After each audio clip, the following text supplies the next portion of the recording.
જઈએ છીએ નારેશ્વર. એની કરજણથી 1 કલાક જેવો રસ્તો છે. કલાક તો એ ના થાય, એમ તો પોણી કલાક જેવો રસ્તો છે. તો ત્યાં મહાદેવનું મંદિર છે. તો અત્યારે શ્રાવણ મહિનો ચાલે છે, તો અત્યારે અમે બધા ત્યાં જવાના છીએ. તો બસ જો હવે થોડીક વારમાં હવે નીકળી જ છીએ. નારેશ્વર અમે ક્યારેક ગયા નથી, પહેલી વખત હું પણ જાઉં છું અને તમને બતાવીશ ત્યાં કેવું મંદિર છે અને બીજું શું છે.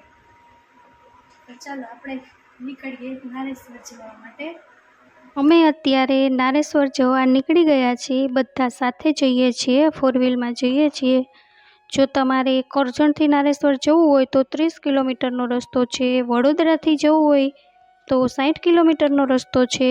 અને જો ભરૂચથી નારેશ્વર જવું હોય તો 40 કિલોમીટરનો રસ્તો છે. જો તમે ટ્રેનમાં આવ્યા હોય તો તમે વડોદરા, ભરૂચ કે કરજણ ઉતરીને પણ જઈ શકો છો. અને જો પ્લેનમાં તમે આવ્યા હોય તો તમારે વડોદરા જ ઉતરવું પડે છે અને ત્યાંથી તમે જઈ શકો છો. ભવ્ય એવું તીર્થ સ્થળ છે અને ત્યાં ભગવાન ગણેશજીએ તપ કરીને ભગવાન શિવજીને પ્રસન્ન કર્યા હતા, એટલે તે નારેશ્વર મહાદેવના મંદિરથી પણ ઓળખાય છે. અને ત્યાં બાજુમાં બળિયાદેવનું પણ સરસ એવું મંદિર છે. નારેશ્વરનું જે આ મંદિર છે તે પુરાણોમાં પણ ઉલ્લેખ છે કે ભોળેનાથ ત્યાં મંદિરમાં ભગવાનને પ્રસન્ન થયા હતા, તેનો પણ એક મહિમા છે. એટલે અમે અત્યારે કરજણથી જઈએ છીએ અને નર્મદા નદીના કિનારે આવેલું છે. નર્મદા નદી એ એક એવી જ નદી છે કે એને તમે પ્રદક્ષિણા કરી શકો છો. બાકી કોઈ નદીની પ્રદક્ષિણા નથી થતી, તેમાં નાહી શકો છો, દર્શન કરી શકો છો. જો અમે અત્યારે પહોંચી ગયા છીએ નારેશ્વર. આ તેનો મેઇન ગેટ છે રંગઅવધૂત મહારાજનો, અને તે મંદિરના દર્શન કરવાનો ટાઈમ પણ લખેલો છે. તો એ ફરવાલાયક સ્થળ પણ કહી શકાય, કેમ કે ત્યાં ઊંટ, ઘોડા છે. બાળકોને પણ મજા આવે છે અને મોટાઓને પણ મજા આવે છે. તમે પિકનિકની જેમ ત્યાં પણ રહી શકો છો એક દિવસ માટે. અહીંયા વાંદરા એટલા બધા દેખાય છે કે આપણે એટલા વાંદરા ક્યાંય જોયા જ ન હોય. પ્રાણી સંગ્રહાલયમાં જોયા હોય, બાકી તો ક્યાંય ના જોયા હોય. જો આમ એટલા બધા રસ્તામાં બેઠા છે.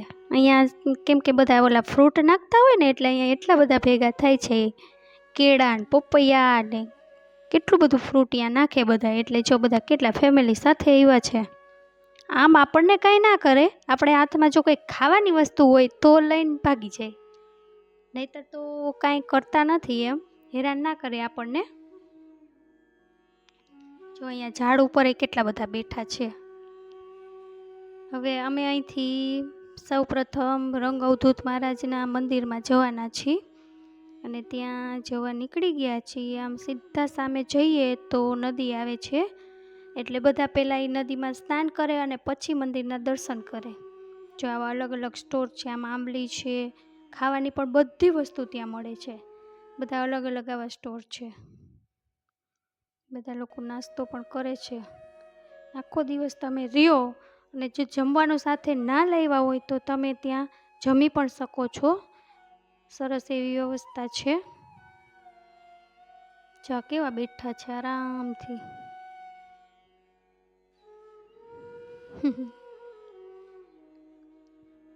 એક જગ્યા ખાલી નથી કે જ્યાં વાંદરા ના હોય. આ તો જો કેળા ખાઈ બેઠો બેઠો. જો અહીંયા બધાને આપે છે ને, આ ભાઈ તો એના હાથમાંથી લઈ લે છે. જો આખી આખી કેળાની લૂંગ લઈને ભાગે છે. જો એના હાથમાંથી લઈ લીધા. દરરોજના ટેવાયેલા હોય છે, દરરોજ એટલું ફ્રૂટ ખાય છે. જો આ જો અહીં બેસીને ખાય. કેવા ઉંદર જેવા લાગે. જો આ તો જો પાછા એને ખાતા કેવું સરસ આવે. છાલ ના ખાય, છાલને ઉપરથી કાઢી નાખશે અને પછી એવા આરામથી બેઠા બેઠા ખાશે. જો આ જો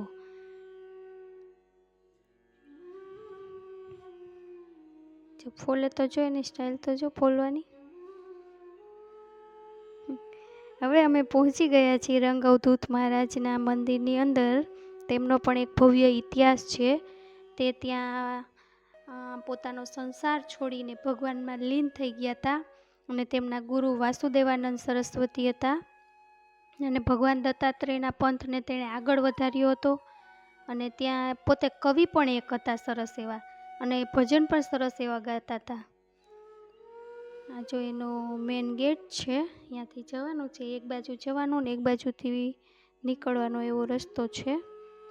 સરસ એવું મંદિર બનાવેલું છે. આ એમનું મંદિર છે અને તેમની મૂર્તિ પણ બેસાડેલી છે. ત્યાં ભક્તજનો આવી અને ત્યાં દત્તબાવની બોલે છે, કેમ કે તેની કવિતા દત્તબાવની ખૂબ જ પ્રખ્યાત છે. અને એક સ્તોત્ર છે, બધા ત્યાં બેસીને બોલે છે.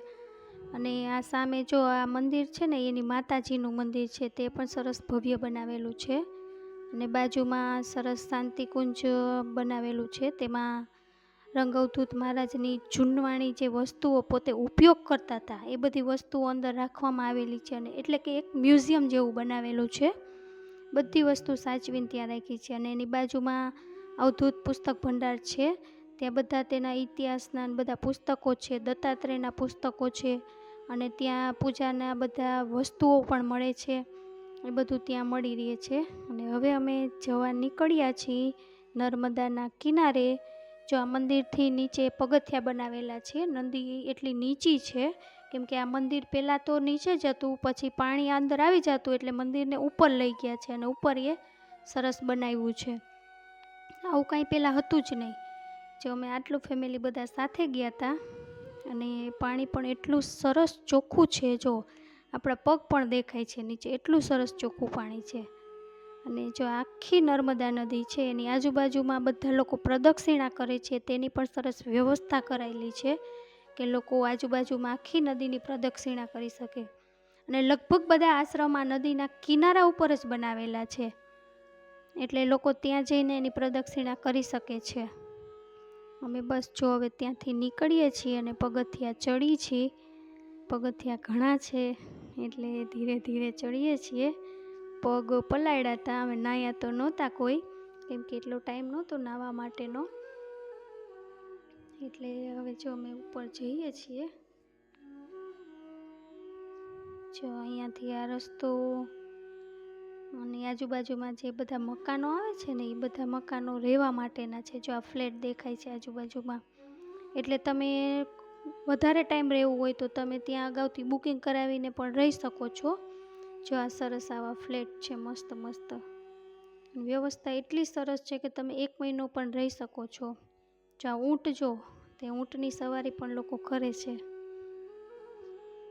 જો બંને બાજુ આવી રીતના મકાનો સરસ છે, એટલે ઘણા માણસો ત્યાં 1 મહિનો 2 મહિના રહે છે. આખો શ્રાવણ મહિનો ઘણા લોકો રહે છે. અને આ રંગઅવધૂત મહારાજના જે શિષ્યો હોય છે, એના ભક્તજનો છે, તે લોકો ખાસ ત્યાં બહારથી આવે છે, એટલે એ લોકો ત્યાં રહે છે. અને વધારે ટાઈમ માટે રહેવા માટે પણ સરસ વ્યવસ્થા એવી છે, એટલે લોકો રહે છે. અમે જો રસ્તામાં જઈએ છીએ અને હવે જો આ કરમદા, જેને સ્ટાર ફ્રૂટ પણ કહેવાય, એ ખાવા માટે લીધું છે, કેમ કે બહુ સરસ હોય છે. જામફળ જેવું સરસ ખાટમીઠું હોય છે. મસાલો છાંટીને આપે, કેમ કે અમે તો પહેલી વાર જોયું. અને અહીંયા વધારે મળે છે, વધારે અહીંયા થાય છે, એટલે વધારે જોવા મળે છે. સરસ એવો ટેસ્ટ આવે છે. અને હવે અમે રિટર્ન જવા નીકળી ગયા છીએ. રસ્તામાં છીએ એટલે આ નર્મદા નદીની પ્રદક્ષિણા જો તમારે કરવી હોય તો તમે જઈ શકો છો. સરસ એવું તીર્થ સ્થળ છે, રહેવાની પણ મજા આવે છે. અને 1 દિવસ માટે પણ મજા આવે છે ત્યાં જવાની. અને આ નર્મદા નદી જે અમરકંટકમાંથી નીકળી અને ત્યાં વહે છે, નર્મદા નદી એક જ છે, બધી જગ્યાએ એ જ નદીનું પાણી જાય છે. અને એની પ્રદક્ષિણા કરવું પણ એક પુણ્યની વાત છે. તમે આખી પ્રદક્ષિણા પૂરી કરો તો તમારું પુણ્ય વધે છે, એવું એના પુસ્તકમાં એવું એનું મહત્ત્વ લખેલું છે. એટલે જરૂર ક્યારેક જાજો અને જોજો તમે. અને અહીંનું વાતાવરણ એટલું સરસ દિવ્ય આનંદમય હોય છે કે તમે પણ ત્યાં ભક્તિમાં તરબોળ થઈ જાઓ છો. અને ત્યાં જો આવા હુડકા પણ રાખેલા છે, આટલું ચોખ્ખું પાણી છે જો. અને તેમાં બેસીને તમે પણ જઈ શકો છો દ્વારકાની જેમ. હવે અમે ઘરે પહોંચી ગયા છીએ અને કાજુ કરીનું શાક બનાવ્યું છે. તો હવે અમે બધા સાથે બેસીને જમી લેશું. તો આજનો બ્લોગ આપણો અહીંયા પૂરો કરીએ છીએ.